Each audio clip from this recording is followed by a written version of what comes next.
ಅದು ಅವ್ರವ್ರ ಇಚ್ಛೆ. ದೇಶದ ಜನಕ್ಕೂ ಕೂಡ ಗೊತ್ತು ಅವ್ರು ಹೋಗಲ್ಲ ಅಂತೇಳಿ.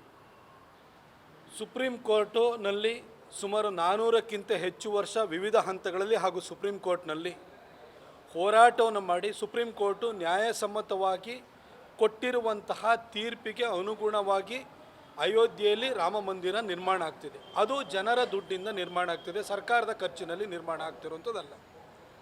ಅದು ಜನರ ಭಾಗಿದಾರತ್ವದಲ್ಲಿ ನಿರ್ಮಾಣ ಆಗ್ತಿದೆ. ಹಾಗಾಗಿ ಪ್ರತಿ ಮನೆಗೂ ಹೋಗಿ ಅಕ್ಷತೆನ ಹಂಚುವಂತಹ ಕೆಲಸ ನಡೀತಾ ಇದೆ. ಅದು ರಾಮ ಈ ದೇಶದ ಆದರ್ಶದ ನೈತಿಕತೆಯ ಪ್ರತೀಕ. ಗಾಂಧೀಜಿಯವರು ರಾಮರಾಜ್ಯ ಆಗಬೇಕು ಅನ್ನೋ ಕನಸನ್ನು ಕಂಡಿದ್ರು. ರಾಮರಾಜ್ಯ ಅಂತಂದರೆ ಎಲ್ಲರಿಗೂ ಕೂಡ ಮುಕ್ತವಾದಂಥ ನ್ಯಾಯಸಮ್ಮತವಾದಂತಹ ಒಂದು ವ್ಯವಸ್ಥೆ ಇರುವಂತಹ ಆಡಳಿತ ಅಂತೇಳಿ, ಅಂಥ ಆಡಳಿತ ಈ ದೇಶದಲ್ಲಿ ಬರಬೇಕು ಅಂತ ಗಾಂಧೀಜಿ ಕನಸನ್ನು ಕಂಡಿದ್ದರು. ಅಂತಹ ಆದರ್ಶ ಪುರುಷ ಶ್ರೀರಾಮನ ಜನ್ಮಭೂಮಿಯಲ್ಲಿ ರಾಮಲಲ್ಲನ ವಿಗ್ರಹದ ಪ್ರಾಣ ಪ್ರತಿಷ್ಠೆ ನಡೀತಾ ಇದೆ.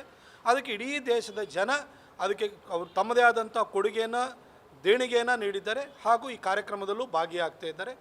ಕಾಂಗ್ರೆಸ್ನವರಿಗೆ ಈ ರಾಮರಾಜ್ಯದಲ್ಲಿ ಗಾಂಧೀಜಿಯವರ ರಾಮರಾಜ್ಯದಲ್ಲಿ ನಂಬಿಕೆ ಇಲ್ಲ ಅಂದಮೇಲೆ ಅವರನ್ನು ಅಲ್ಲಿಗೆ ಹೋಗೋದಕ್ಕೆ ನಿರೀಕ್ಷೆ ಮಾಡುವಂಥದ್ದು ತಪ್ಪಾಗುತ್ತೆ. ಇಷ್ಟಾಗಿಯೂ ಕೂಡ ಶಿಷ್ಟಾಚಾರದ ಪ್ರಕಾರವಾಗಿ ಅವರಿಗೂ ಕೂಡ ಇನ್ವಿಟೇಷನ್ ಕೊಡಲಾಗಿದೆ. ಅವರು ರಾಮರಾಜ್ಯದಲ್ಲಿ ನಂಬಿಕೆ ಇಟ್ಟಿದ್ದಾರೋ ರಾವಣನ ರಾಜ್ಯದಲ್ಲಿ ನಂಬಿಕೆ ಇಟ್ಟಿದ್ದಾರೋ ಅದನ್ನು ಅವರೇ ತೀರ್ಮಾನವನ್ನು ಮಾಡ್ತಾರೆ.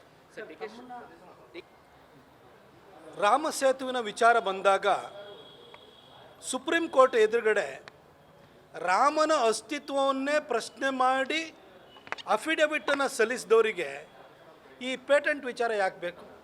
ಅವತ್ತು UPA ಸರ್ಕಾರ ಇತ್ತು. ರಾಮ ಈ ದೇಶದ ಆದರ್ಶ ಪುರುಷ, ರಾಮನ ಅಸ್ತಿತ್ವ ಇದೆ ಅಂತ ಹೇಳಿಬಿಟ್ಟು ಸುಪ್ರೀಂ ಕೋರ್ಟಿಗೆ ಅದು ರಾಮ ಸೇತು ಅಂತ ಹೇಳಿ ಅಫಿಡವಿಟ್ ಕೊಟ್ಟಿದ್ರೆ ಪೇಟೆಂಟ್ ಅವರೇ ತೊಗೊಳ್ಬೋದಿತ್ತು. ಅವತ್ತು ರಾಮನ ಅಸ್ತಿತ್ವವನ್ನೇ ಪ್ರಶ್ನೆ ಮಾಡಿ ಸುಪ್ರೀಂ ಕೋರ್ಟಿಗೆ ಅಫಿಡವಿಟ್ ಸಲ್ಲಿಸಿದವರಿಂದ ಈ ಪೇಟೆಂಟನ್ನು ಮಾತು ಯಾಕೆ ಇವತ್ತು?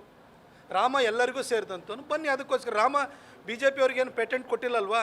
ನೀವು ಬನ್ನಿ ಪೂಜೆಗೆ, ನೀವು ಕೊಡಿ ದೇಣಿಗೆಗೆ, ನಾವು ಕೊಡಲ್ಲ ಅಂತ ಹೇಳ್ತಾರೆ. ಕೊಡಲ್ಲ ಅಂದವರು ಪೇಟೆಂಟ್ ನಮಗೆ ಅವರೇ ಕೊಡ್ತಾ ಇದ್ದಾರೆ.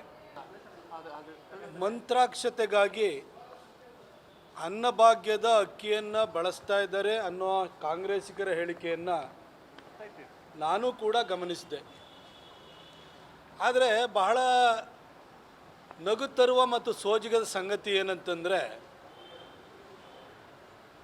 ಮಂತ್ರಾಕ್ಷತೆಯ ಅಕ್ಕಿಯನ್ನು ಸ್ವೀಕರಿಸೋದಕ್ಕೆ ಮನಸ್ಸಿಲ್ಲದ ಕಾಂಗ್ರೆಸ್ ಕೈಗಳಿಗೆ ಮಂತ್ರಾಕ್ಷತೆಗಾಗಿ ಅಕ್ಕಿಯನ್ನು ಕೊಡುವಷ್ಟು ಉದಾರವಾದಂಥ ಕೈಗಳಿದೆಯಾ? ಅಕ್ಷತೆ, ಮಂತ್ರ, ಗೋತ್ರದಲ್ಲೇ ನಂಬಿಕೆ ಇಲ್ಲದ ಸಿದ್ದರಾಮಯ್ಯನವರು